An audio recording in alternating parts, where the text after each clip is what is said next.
Well, you have introduced a topic, you say how to overcome financial conflict in marriage and build financial compatibility. Well, I must give a note of warning. I am not a marriage counselor, but with my years of marriage and of course being an expert in financial therapy, I think I'll be able to do justice to the topic. We've noticed that most of the issues of conflict in marriage, divorce, separation, all over the world, finance, marriage, money is a problem. And people just go about it as if it is not important. It is very, very important that we should not shy away of talking about our finances with our spouses or with our fiancé, as the case may be. Because if we don't give proper disclosure, I call that financial infidelity, money infidelity. That is, because you have to disclose everything about yourself, and you also have to understand your partner money mentality so that you can see how two of you can be compatible when it comes to your finances. So married couples fighting over financial matters aren't unheard of. It's a normal thing. As married couple, you must have issues that you quarrel about. In fact, I used to have a friend, when the wife died, you know what he said? Huh? So nobody will be telling you you're a bushman in the night. You know? So couples so nobody will call him a bushman, you know. So couples have things that they just have to quarrel about, make fun about themselves. So in fact, money and financial conflict have been cited as one of the primary factors that eventually lead to separation and divorce. And we have seen that some of these marriages can be helped. Some of these marriages could have remained intact if both couples understand the issues of their money personality and their financial issues very well. So money is something that must be talked about before marriage. However, many couples fail to do so. You see that quote, you know, people don't talk about money issues before they get, just like people say love, love, love, and they tell you love is blind. Somebody said that is when you are in a relationship where love is blind. By the time you get married, that love will see. If it were my junior brother, we say I will shine my eyes. I'll open my eyes. Even biologically, you know, people want to get married, they don't go and check their genotype. And they get married and they're having children who are sickle cell. And you can see the trauma it will cause. So we just have to talk about certain issues before we get into marriage. Because marriage is the only institution that is when you are starting the class, they are giving you the certificate. Yeah. You know, if we have gone to school to study 4-year program, it's at the end of the 4 year, they give you the certificate. But this marriage, and nobody graduates from it. We all keep learning. Okay. You can only drop out. You can only drop out in marriage, I mean. Okay. So even if you have come up with a prenuptial agreement, that is an agreement you have before marriage with your spouse, there is no guarantee that you won't come across any kind of financial conflict down the road. Wow. Yes, some people think, no, it's not too common in our climate here in abroad. People say, okay, these are the debts I owe before I got married. So I'll be the only one that will take care of those debts. In our climate here, once you are married to somebody, your wife is owing. Of course, it's two of you that is owing now. Okay, so often you will come across such financial conflict in marriage. But however, conflict resolution in marriage isn't too complicated. It asks if you are willing to work on fixing marriage financial problems. You only need to keep the following in mind to handle finances in marriage. Yeah, so one is have an open communication. Esther, do you agree with that? That's very true. One has to be transparent when it comes to marriage, because there you're not just alone, but you're now both of you, and that both of you makes you one. In as the Bible says, that's two in one. You're no longer seen as two, but you're seen as one. So if your spouse has a mansion in VI, it's two of you that has exactly. It. Okay, is it? You know, the interesting thing about this topic we are talking about today, if you watch, If you notice all this while, I'll just be looking at you people and I'll just be, shaking my head. And so for me, it's like a lecture. It's like something I'll, we are keeping it for the good days. So, Okay. And I think it's coming at the right time. No, but I need to envy you because I was not giving this kind of lecture before. That's true. So we need to envy him. Yeah. Okay, so number one is have an open communication. The key to a healthy relationship is open communication. You must be able to communicate your desires and needs to other persons you are willing to spend your life with. Once you understand your partner's point of view, it will be easier for the two of you to move past the financial conflict and reach a compromise. Before we go to the second point, yes, somebody have said open communication. You need to understand your partner's desires and all that. But you see, finance is just one aspect of our life. There are other aspects of our life. But again, financial experts have said, if you're able to fix your financial issue, then it will be easy to fix other aspects of your life. But over time, I find that a little bit conflicting. Yes, if you do the statistics, do the survey, as social scientists will tell us. But just one case, I'll just cite it. Bill Gates. I'm sure himself and the wife, they were able to fix their financial issues. But yet, they went separate ways. Okay, I think that's for thoughts. No, that answers the issue you just raised now. Yeah. That if you face your financial issues, definitely other ones will follow. But looking at that of Bill Gates, there's a conflict there. Okay, so two, say focus on partnership. If you see yourself as a person battling your partner, then it might be time to change your perspective. Let go of the idea that it is your duty to change your partner to have a perfect marriage. You can't force someone against their will. Wow. That's true. Remember that marriage is a union, and instead of just thinking about your needs, you should prioritize having a loving relationship, which include you both. Once you focus more on your partnership, you will be able to strengthen your marriage regardless of the financial conflict in marriage you face. Let's look at that. This is a real food for thought. Marriage is a partnership. So you should not focus only on your needs or yourself. It should be for both of you. You focus on the partnership so that you can strengthen your marriage. And if you do that, you will see that any issue that comes in with that partnership mentality, it is for both of you. How does it affect both of us? Not how does it affect me? How does it affect him? And of course, finance, money is just one aspect of it. So if there are money issues here and there, once you focus on that partnership, you'll be able to take care of that money conflict.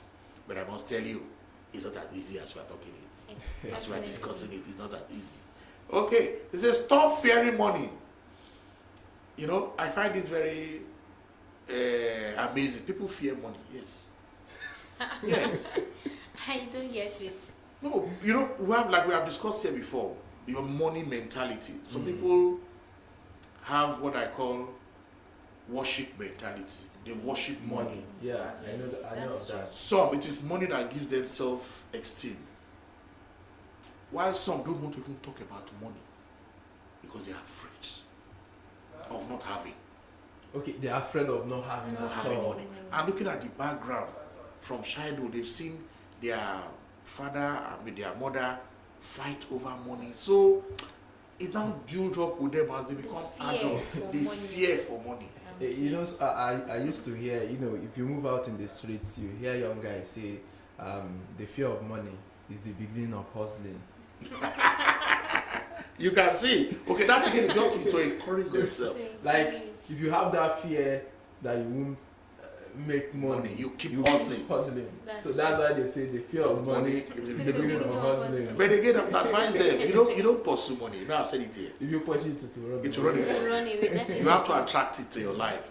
Okay, so if talking about money brings up negative feelings, then you need to find out the root causes of financial disagreement in marriage.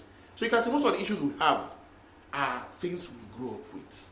Your partner comes from a home where when they wake up in the morning, they have servants, take care of everything for them. But you grew up in a village. When you wake up, you have to sweep your surrounding, carry the basket, go with your mother or father to the farm, do so many things and come back, and you are now in the marriage. You can see that two different backgrounds will affect each other.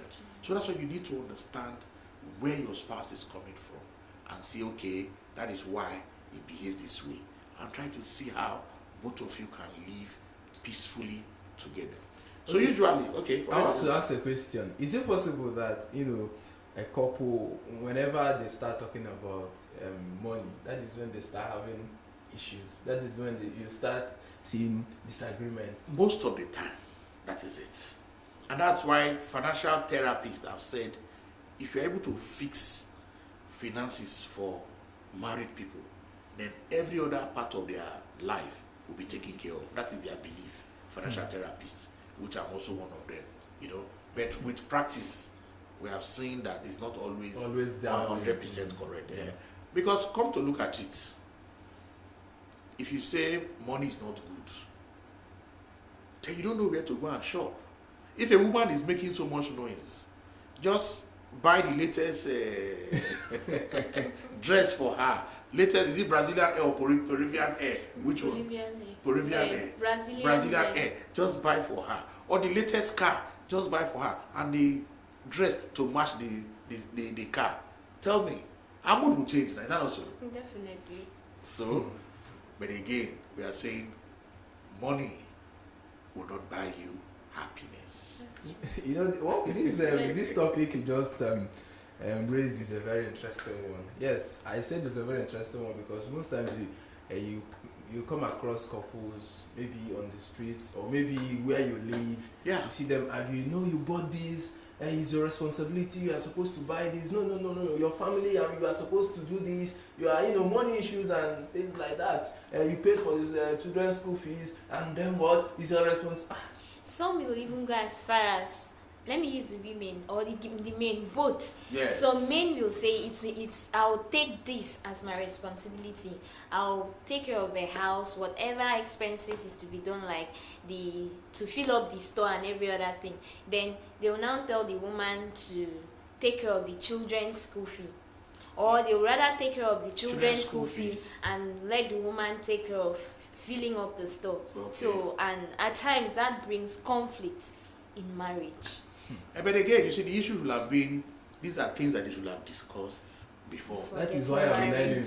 That is why I'm learning. Union. So, That's why I said we help you. But again, it's never too late. People, even in the marriage, if they don't even discuss it before getting married, while they are married, they can. That's why you should need to seek marriage counselors that will talk to you and you can start to change. So usually your past plays a role in how you react to money, both the presence and scarcity of it.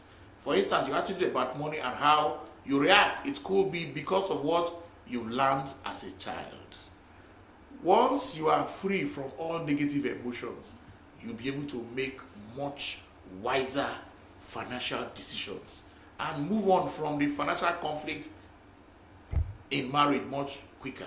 Before we go on to the next point, yes, I'll tell you my own personal experience when it comes to issues like this.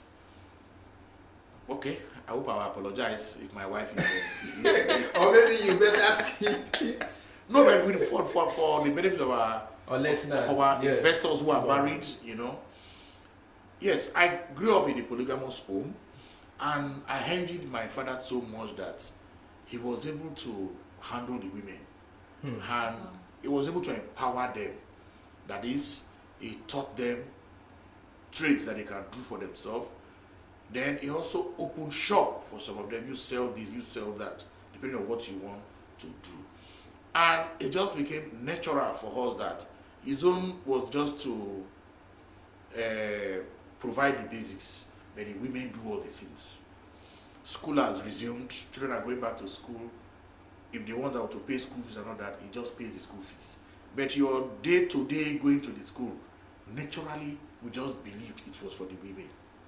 Your daily feeding We don't know whether he was the one that gives them the money. We just know it's for the women. You want to sew a new school uniform, we just know it's for the wives. So you don't go and start disturbing your father for those things. It's the women. So growing up, it becomes, that's how it's supposed to be. It became a norm. A norm. And when I go into any relationship, growing up as a young man, it amazes me when I see some little basic thing. Your girlfriend or your fiancé at that time will want you to do everything. And I say, hey, hold on. That's not how it's supposed to be. I saw my old man empowering, so I could do what maybe empower you so that you can take care of some basic things. And even as an adult, I see friends and they tell me they do everything for their wives. And I'm wondering, that's not possible. The two of you have become one. The two of you should take this responsibility. And you as a man, you should take control. Empower your wife. How can you say your wife is a full-time housewife? How can you say your wife cannot work? No! Do we still have full-time That's what I'm housewife? saying. So I try to encourage them. And I'm saying, this thing should be natural. But for some of them, and even from the women too, they just feel, I am the woman. He should do everything for me. Okay, so that's my own personal upbringing. So I think we should look at it very well so that we can take correct financial decisions. Yeah. You want to say something? I wanted to, I think this question some time ago was asked on this show, but maybe I'll ask it again so to get to talk. Since we are talking about finances in marriage, is it right for one of the mates or the spouse to disclose his or her salary? Okay, I think that's a good question. We have said it here several times, and that's one aspect of money mentality, your personality about money. Financial infidelity. If you don't disclose, it's infidelity financially. It's not only when you misbehave outside, say it's infidelity. If you don't disclose what you earn to your spouse, it's financial infidelity. So there's nothing wrong. Let your spouse have an idea. We are not saying to the last couple, okay, I'm paid 100,000. Your spouse is aware. It's not going to be asking you to when you are being paid to come and count the money. But the spouse too, you tell your wife, I earn this amount of money, 500,000, 1 million. The wife too tells you, I earn this amount of money. So I think it is good for each partner to understand so that will affect your demand. Because if you don't know what the man is earning, you might go and estimate that it's earning so much, and your demand too become so much, and that can become a real issue. So you should be transparent. Some time ago, this issue was raised on social media, and I saw a lot of reaction. You need to see reaction from married men and women. You need to say, no, I can't do that. Once you do that, hey! No, I know of a young girl. Well, let me call her my friend. There is this guy that approached her for marriage, and as we were trying to get to know each other, one of the questions she asked the guy was his pay, what he earns from his work, and the guy openly told her. And do you know what this girl did? She burst into laughter and was like, she said it to his face, and even came back to tell me that, do you know this guy is very stupid? I asked him of his pay, and he told me I made my findings to know if that's exactly what he's being paid, and I find out that that's exactly what he's being paid. And he stupidly asked me back, expecting me to tell him. Like, you can imagine that I was like, so what were you expecting? He disclosed his own, but you refused to. Okay, and just that alone poisoned the guy's heart. And that's one of the reasons why the guy could not continue with the marriage, that she's not transparent. It's obvious the guy is open, why the girl is not. So financial fidelity is understanding should come in. It's very, very important. Okay, we'll just take this last point. I think time is really not on our side. Yes, we just have like less than 4 minutes. Okay, but it is still the business afternoon show, yeah. And Izzy is standing in for Regina. Okay, so the last point there that we'll be able to take to, I'm sure we're going to continue this topic. We're not just going to put it aside. Understand your partner's spending habits. If you recall, some days ago we did something about habits. Yes. Okay, yeah. Habit that we can cultivate good habits, at the same time we can also cultivate bad habits. So resolving conflict in marriage requires you to be able to empathize willingly. Similarly, you must realize that your partner's reaction and attitude towards money is primarily because of their past financial condition, their situation. Work on putting yourself in your partner's shoes and understand where they are coming from, instead of always criticizing their spending habits. For instance, your partner might be cautious when it comes to spending money because of a poor financial background. Or they might not think twice before spending money because of cash might not have been an issue for them growing up. Once you understand your spouse spending habits and where they come from, you will be more willing and capable to work out a way together where both of you can be accountable when it comes to expenses. So we can see, we just have to understand our spouse spending habits. We don't need to start criticizing, you know. And once we're able to do that, we'll see that we'll live happily and the marriage will move forward. Is over to you.